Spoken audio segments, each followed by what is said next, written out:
Hello friends, welcome back to my YouTube channel. तो आज हम डिस्कस करने वाले हैं यूपीआई लिमिट 2023।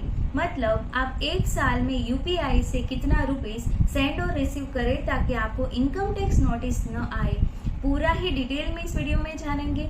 आप अगर काफ़ी ज़्यादा यूपीआई ट्रांजेक्शन्स कर रहे हो एंड जो यूपीआई ट्रांजेक्शन्स कर रहे हो वो सही है या गलत है, पूरा ही डिटेल में जानेंगे।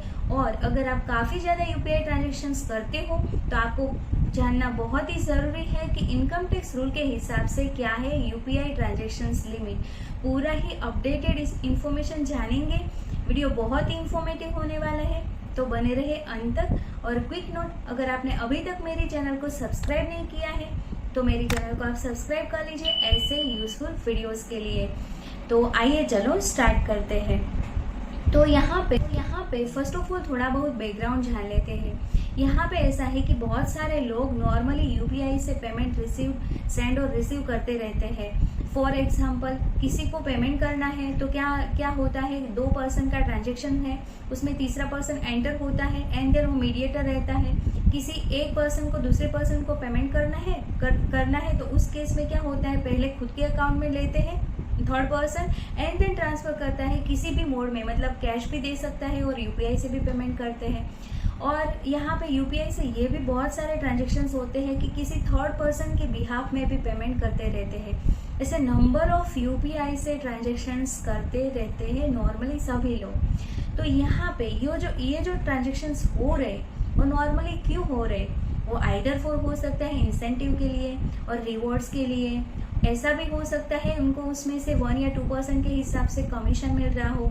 ऐसा भी हो सकता है कि हेल्प के लिए भी होते रहते हैं ऐसे नॉर्मली ट्रांजेक्शन्स, यूपीआई ट्रांजेक्शन्स।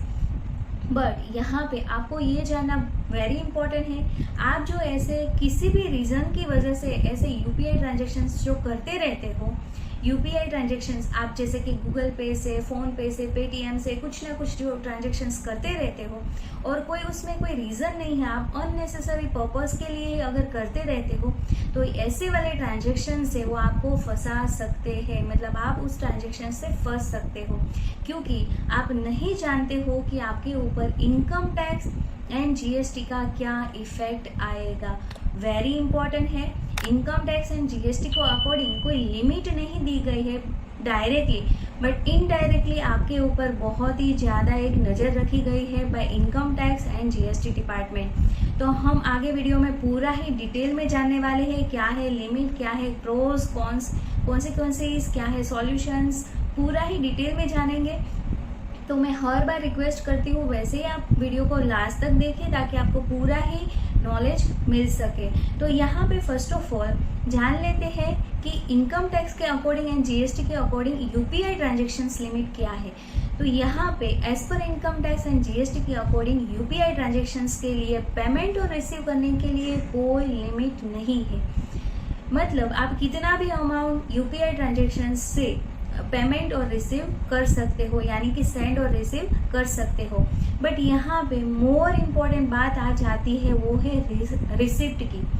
तो यहाँ पे ऐसा है, as per income tax and GST के अकॉर्डिंग अगर आप लार्ज अमाउंट का ट्रांजेक्शन्स किया है, मतलब लार्ज अमाउंट आपके अकाउंट में क्रेडिट हुई है, रिसीव्ड हुई है, तो यहाँ पे इनकम टैक्स डिपार्टमेंट आपको सोर्स ऑफ फंड पूछ सकते हैं एंड आपको यहाँ पे नोटिस भी आ सकती है।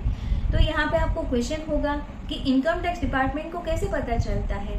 तो यहाँ पे ऐसा है कि आप बैंक थ्रू ऐसे सारे ट्रांजेक्शन्स करते रहते हो, तो बैंक एक लिमिट के ऊपर अगर आपका ट्रांजेक्शन चाहते हैं देन बैंक की रिस्पॉन्सिबिलिटी एंड ड्यूटी रहती है कि उनको रिपोर्ट करना है to income tax department and RBI को। तो यहाँ से आपके पूरे ही ट्रांजेक्शन्स आ जाते हैं इनकम टैक्स की नज़र में। तो ये हुई बात इनकम टैक्स। अभी यहाँ पे फ्रेंड, तो अभी बात कर लेते हैं जीएसटी के अकॉर्डिंग यूपीआई ट्रांजेक्शन्स के लिए क्या लिमिट है। तो अगर आप यूपीआई ट्रांजेक्शन से बहुत ही ज़्यादा ट्रांजेक्शन्स करते हो तो यहाँ पे बहुत ही चांसेस बढ़ जाते हैं कि आपको जीएसटी डिपार्टमेंट की ओर से भी नोटिस आए, क्योंकि एज पर जीएसटी अगर आप बिजनेस कर रहे हो तो 40 लाख की टर्न ओवर लिमिट दी गई है। अगर आपका टर्न ओवर 40 लाख से ज़्यादा हो रहा है तो वहाँ पे आपको जीएसटी नंबर लेना ज़रूरी है। और अगर प्रोफेशन के केस में देखें तो 20 लाख की लिमिट दी गई है फॉर टर्नओवर के लिए।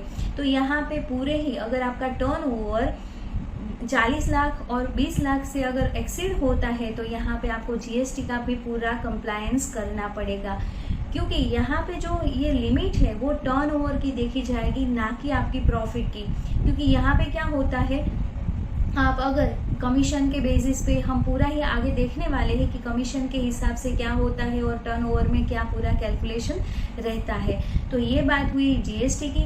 अभी बात कर लेते हैं NPCI, national payment corporation of India में मतलब UPI transactions limit per day के हिसाब से 1 लाख दी गई है, बट यहाँ पे ₹5 लाख दी गई है for bill payment and merchant के लिए। बट ये जो लिमिट है वो बैंक वाइज वेरी करती है, बैंक अपने हिसाब से अलग अलग लिमिट सेट रहती है। 25,000 टू 1 लाख अपने हिसाब से अलग अलग रहती है। जैसे मैंने आगे वीडियो में इनकम टैक्स में बताया कि रिसिप्ट में पूरी ही नज़र रहती है, तो इस वीडियो में हम 3 मेजर रिसिप्ट डिस्कस करने वाले हैं जिस पे आपको बहुत ही ध्यान रखना है। फर्स्ट वन उसमें है कि अगर आप कोई ऐसा बिजनेस कर रहे हो, आप कोई सर्विस बिजनेस है, अगर आपका कोई भी बिजनेस है एंड आपका जो भी बिजनेस ट्रांजेक्शन्स है वो आपके पर्सनल अकाउंट में से आप कर रहे हो तो क्या होगा।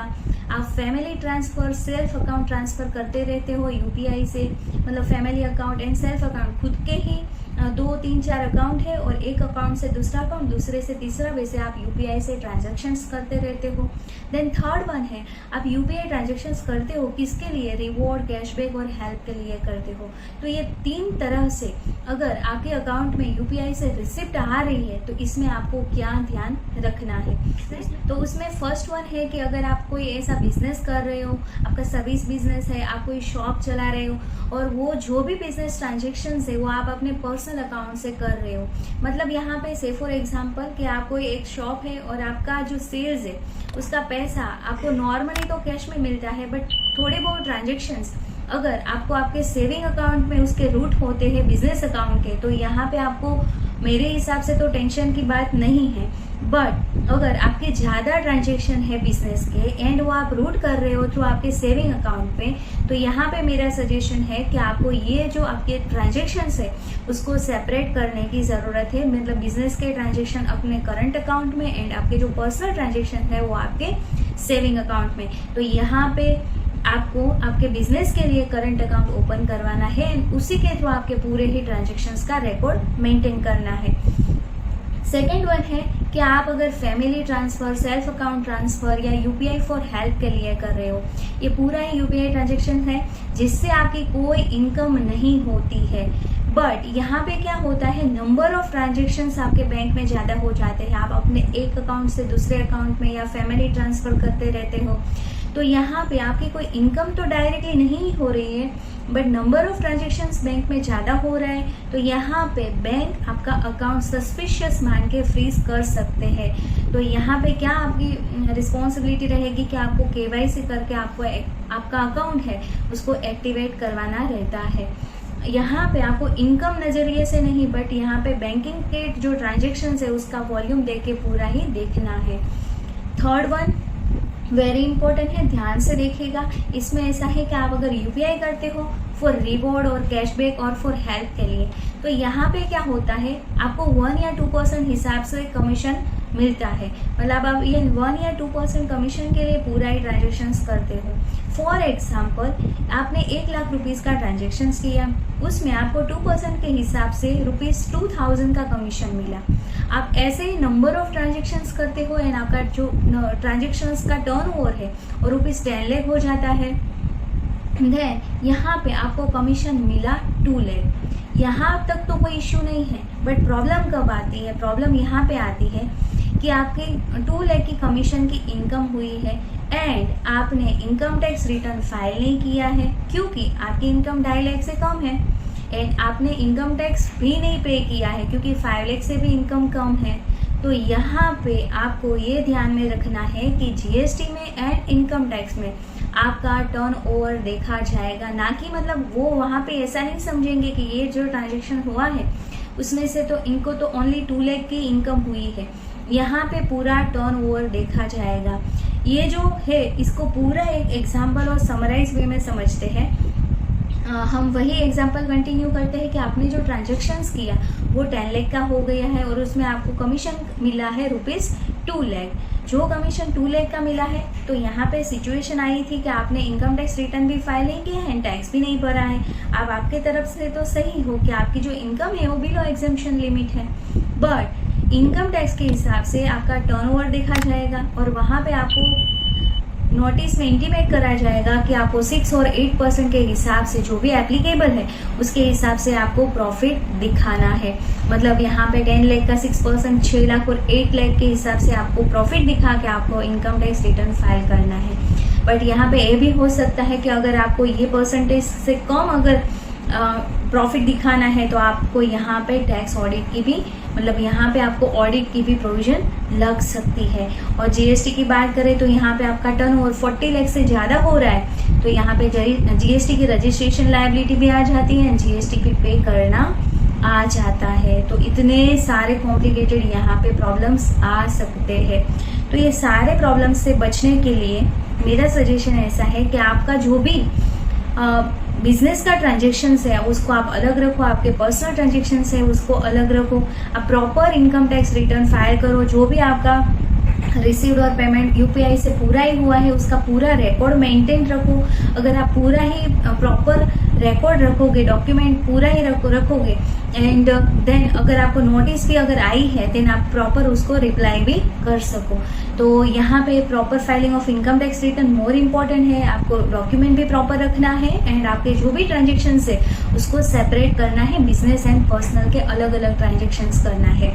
तो इतना ये पूरा ही समरी वे में बताऊँ तो यूपीआई ट्रांजेक्शन्स के लिए ये वीडियो बहुत ही इंपॉर्टेंट है। तो आप आपके फैमिली एंड फ्रेंड्स के साथ भी शेयर करें जो बहुत ही ज़्यादा यूपीआई करते रहते हैं, तो उनको भी ये नॉलेज रहे।